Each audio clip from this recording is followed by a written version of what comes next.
Today I will explain microeconomics, macroeconomics, management, manager.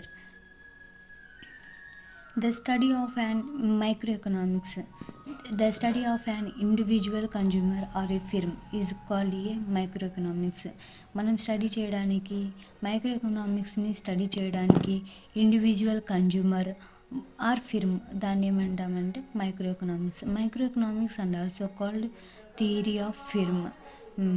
Micro means 1 millionth. Micro అంటే 1 millionth. Micro economics deals with behaviour and problem. Micro economics అనేది deal చేస్తుంది ఎలా behaviour problems of single individual and of micro organisation. Micro economics అనేది బిహేవియర్తో ప్రాబ్లంతో deal చేస్తుంది of a single individual and of micro organisation. Managerial economics has its roots in micro economics and it's deal with the micro or individual enterprises. Managerial economics అనేది micro ఎకనామిక్స్కి roots. అవి ఎలా deal చేస్తాయి అంటే individual ఎంటర్ప్రైజెస్గా deal చేస్తాయి.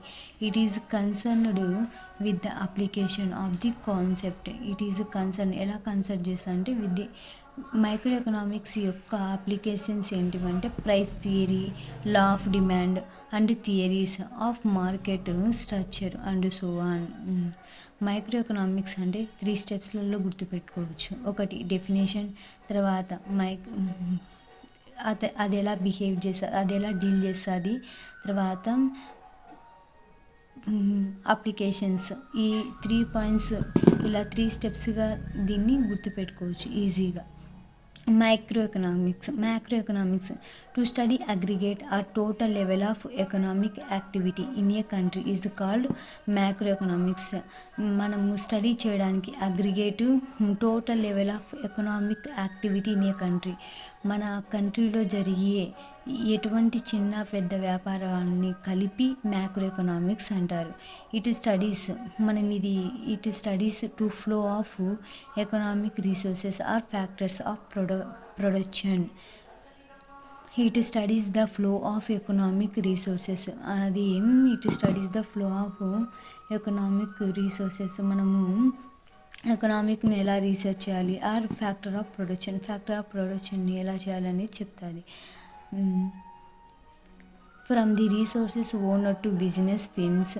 And ఈ resources ఎలా ఉంటాయంటే ఓనర్ నుంచి బిజినెస్ ఫిర్మ్స్ వరకు, బిజినెస్ ఫిర్మ్స్ నుంచి టు ది హౌస్ హోల్డ్స్ నుంచి వరకు ఉంటుంది. It deals with total aggregates. It deal with total aggregates, for instance total national income, total employment output and total investment. ఇది ఎలా అగ్రిగేట్ చేస్తామంటే instance, total national income, total employment, output and total investment. It study the inter relations among variations.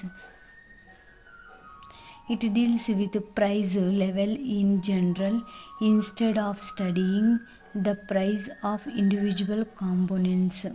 It is concerned with the level of employment in the economy.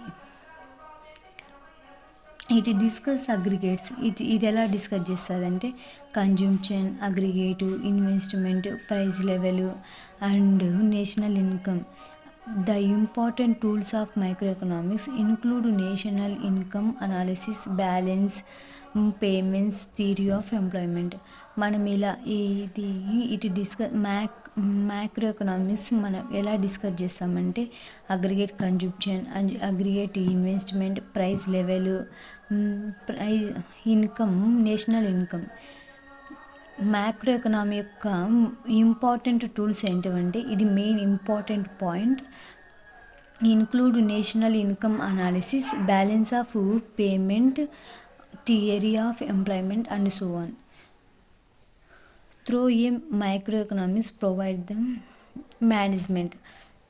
ఇది ఎలా గుర్తుపెట్టుకోవచ్చు అంటే ఒక చిన్న points.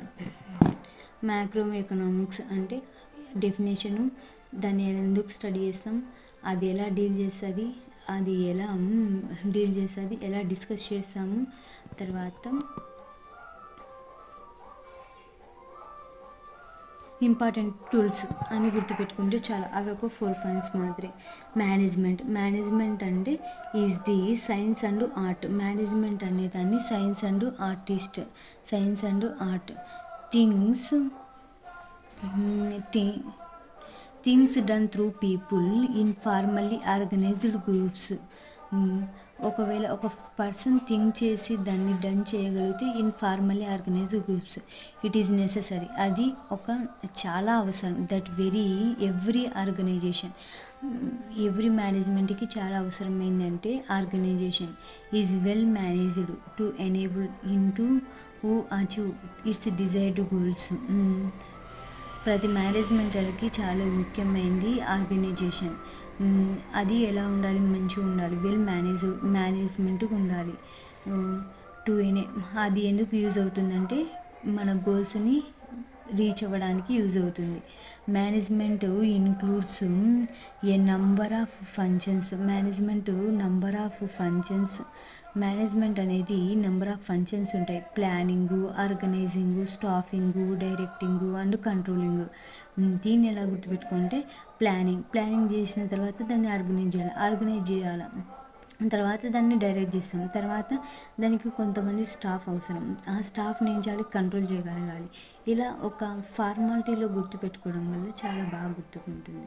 The manager while directing the efforts of his staff. అది వాళ్ళ staff మీద ఆధారపడి ఉంటుంది. Communicate to them goal, objectives, policies and procedures coordinates their efforts, motivate them to sustain their enthusiasm and leads them. ఎక్కువ important staff వరకు గుర్తుపెట్టుకున్నా సరిపోతుంది. Management యొక్క డెఫినేషన్ రాసి మళ్ళీ దానికి అది ఎలా యూజ్ అవుతుంది, దాని యొక్క ప్లానింగ్ ఏంటి అలా రాస్తే అదొక 3 పాయింట్స్ మాదిరి గుర్తుపెట్టుకుంటే బాగా గుర్తుకుంటుంది. Manager a manager gets things done through people in an organisation. Manager gets things done through people in an organisation. He direct the resources such as men, materials, money and technology. Manager యొక్క think ఎలా ఉంటుంది, organise చేయాలి. అతను ఎలా direct చేస్తాడంటే resources such as men direct చేయగలగాలి. Direction అంటే దాంట్లో కొన్ని పార్ట్స్ ఉంటాయి. మిషన్స్, మనీని ఇన్వెస్ట్ చేయాలి, మెటీరియల్స్ని తీసుకోవాలి, మిషన్స్ ప్రోడక్ట్ చేయాలి, టెక్నాలజీ బేస్ చేసుకొని వీళ్ళ తీసుకుంటారు. A manager is responsible for achieving the targeted results. Manager మీద డిపెండ్ అయి ఉంటాయి to reach the goal. The manager task to maximise the profit of the firm. The manager task ఏంటంటే profit రావాలా. In the process fulfilling the stack he has to several decisions such as planning. అతనికి profit రావాలంటే several decisions ఉంటాయి, planning ఉంటాయి.